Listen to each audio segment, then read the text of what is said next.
In the middle of the 14th century, the human system suffered a total failure. People went to bed in perfect health and woke up staring into the eyes of death. It was a digital collapse of the human lineage, a fever that struck without warning and deleted entire families in a matter of hours. This was not just a disease, it was a total system reset for the planet.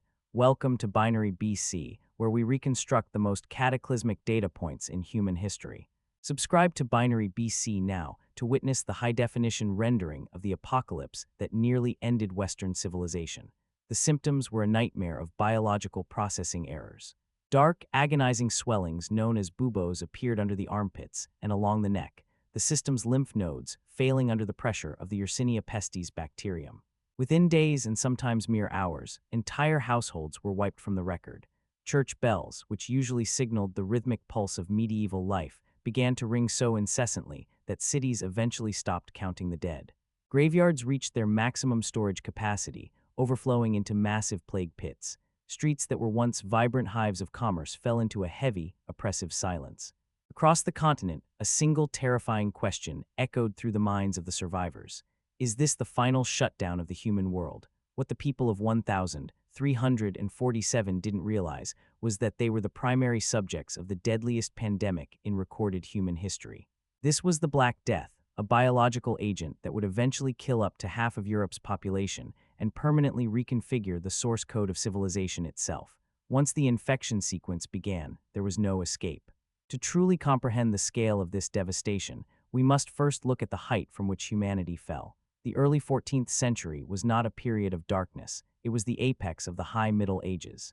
Europe was experiencing a level of stability and population growth not seen since the fall of the Roman Empire. Thanks to the medieval warm period, harvests were bountiful, and the human population had nearly doubled in just 200 years.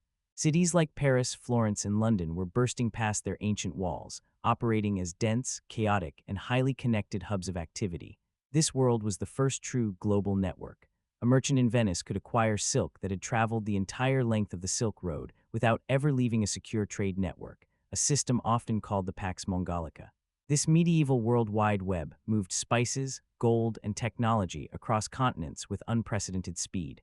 But this interconnectedness was a double-edged sword. The same roots that brought wealth were about to deliver an executioner. The infrastructure for a global disaster was perfectly laid out. This society, seemingly so robust, was about to face an enemy it could not see, understand, or fight. The origin of this apocalypse lay thousands of miles away from the stone streets of Europe, in the windswept steppes of Central Asia. This is a landscape of extremes, endless horizons of grassland, where a ruthless bacterium had existed for millennia. Yersinia pestis. For centuries, this agent lived in a stable ecological balance with its hosts, the burrowing marmots and ground squirrels of the plains. But in the 1330s, that balance was disrupted. Severe droughts followed by heavy rains forced infected rodents to migrate closer to human settlements. The leap from animal to human occurred in the trading outposts along the Silk Road. The first victims suffered high fevers and painful swellings, unaware that they were the first data points in a global extinction event. Subscribe to Binary BC as we track the movement of this biological weapon across the map of the ancient world. The geographical pivot point of this history is the Crimean Peninsula, specifically the fortified city of Caffa. Caffa was a wealthy colony of the Republic of Genoa, serving as the crucial hinge between the Asian overland routes and the Mediterranean sea lanes. In 1346, the city was under siege by the Golden Horde, led by Khan Jani Beg. As the siege dragged on, a silent killer began to stalk the Mongol camps. Soldiers began dying by the thousands, their bodies turning dark with gangrene. Witnessing his army disintegrate, Jani Beg made a horrific decision. He ordered the plague-ridden corpses of his soldiers to be loaded onto trebuchets and launched over the walls. For days, the sky over Caffa rained dead bodies. The Genoese defenders watched in horror as the pestilent corpses smashed onto their roofs. While the psychological terror was immense, the biological impact was total. The bacteria, carried by the fluids of the corpses, and the fleas abandoning their cold hosts, infiltrated the city. The unbreakable fortress had been breached by the first recorded act of biological warfare. Panic gripped the city, and the wealthy Genoese merchants fled in 12 galleys, unknowingly carrying the plague with them to the heart of Europe. They sailed through the Bosphorus, past a devastated Constantinople, and into the open Mediterranean. These ships became vectors of death, seeding the infection at every resupply stop. The first major European port to fall was Messina in Sicily. When the galleys arrived, dockworkers were met with a scene from a nightmare. Most of the sailors were dead, their bodies rotting on the deck. The few survivors were delirious, covered in black boils that dripped blood and pus. Port authorities ordered the ships to leave, but the true agents of transmission, the black rats and their fleas, had already scurried onto the docks. Messina was the test case, and it failed. The speed of the infection was paralyzing. Within weeks, the social fabric of the city disintegrated as people fled to the countryside, spreading the contagion further. By early 1348, the great maritime republics were crumbling. Venice, the queen of the Adriatic, faced an existential threat. The Venetians developed the concept of the lazaretto, quarantine islands where ships had to wait 40 days, or 40 giorni, giving us the modern word quarantine. But for the first wave, it was too late. The gondolas of Venice became funeral barges, stacking bodies high in the silent canals. From the ports, the disease turned inland, following river barges and Roman roads into the dense heart of the continent. Cities like Paris and London were hygienically ready to explode. They were walled enclosures of narrow alleys and open sewers. When the plague hit a major metropolis, it didn't just kill people. It killed the city as a functioning organism.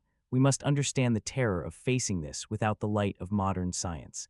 The best doctors of the time believed the air itself had been corrupted by a planetary alignment of Saturn, Jupiter, and Mars. They advised against bathing, thinking it opened the pores to corrupted air, and they burned rosemary to mask the scent of rot. Every rational attempt to stop the disease only made it worse. The Italian writer Giovanni Boccaccio, witnessing the destruction of Florence, wrote of a total social collapse. The terror of contagion was so absolute that fathers abandoned their sons and wives, left their husbands to die alone. The sick were walled up in their homes. The sounds of a busy city were replaced by a heavy, oppressive silence. The dead were stacked in massive plague pits like cordwood. In the 14th century, this could only be interpreted as divine wrath. Subscribe to Binary BC to see how humanity reacts when it believes the heavens have turned against it. When prayers failed and the clergy died as fast as the sinners, a radical, desperate piety emerged. The Flagellant movement swept through Europe. These were bands of men who marched from town to town, stripping to the waist and whipping themselves with iron-tipped scourges in public displays of penance. They were a terrifying sight, bringing religious hysteria wherever they went. But as the death toll mounted, the need for a tangible scapegoat grew darker. A horrific conspiracy theory took root that Jewish communities were poisoning the wells to destroy Christendom. Despite the Pope's condemnation of these lies, horrific pogroms erupted.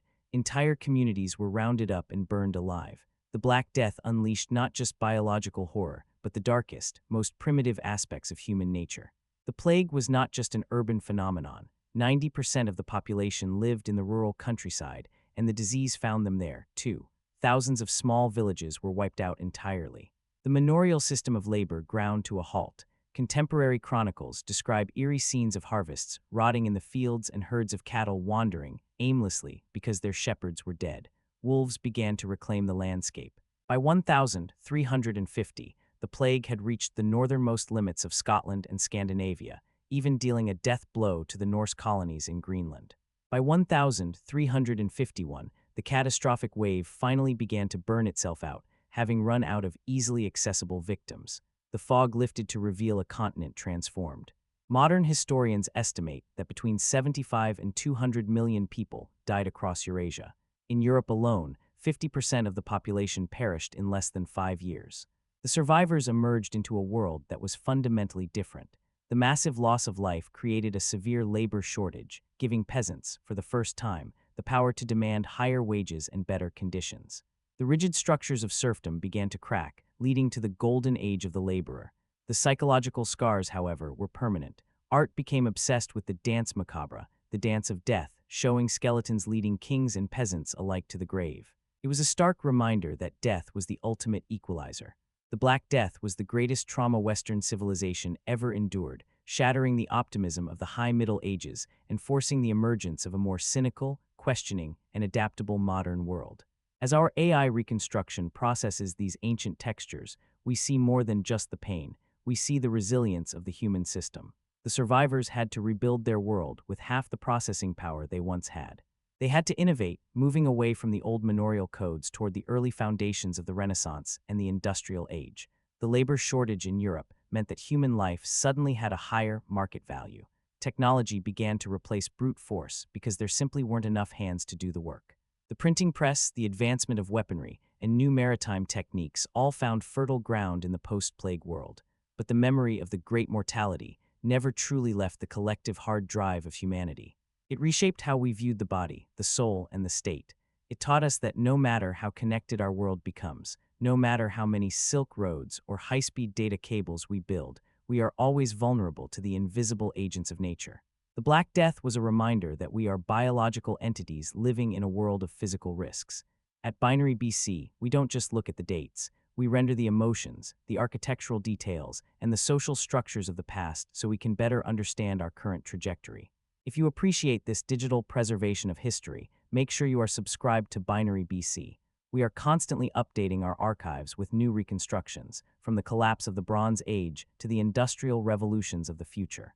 For centuries, this was treated as a distant medieval nightmare. But today, the idea of empty streets, locked homes, and the fear of the very air we breathe feels uncomfortably familiar. The plague was a test of civilization, and history has a way of repeating its most difficult lessons. The city of the 14th century may be gone, but its echoes remain in our DNA. Join us for our next reconstruction, where we dive into the Great Fire of London and the rebirth of a global superpower. This is Binary BC, where the past is never truly dead, it's just waiting to be rendered. We will see you in the next era. History is a cycle of deletion and rebirth, and together, we are documenting every frame. Thank you for watching and stay connected to the stream.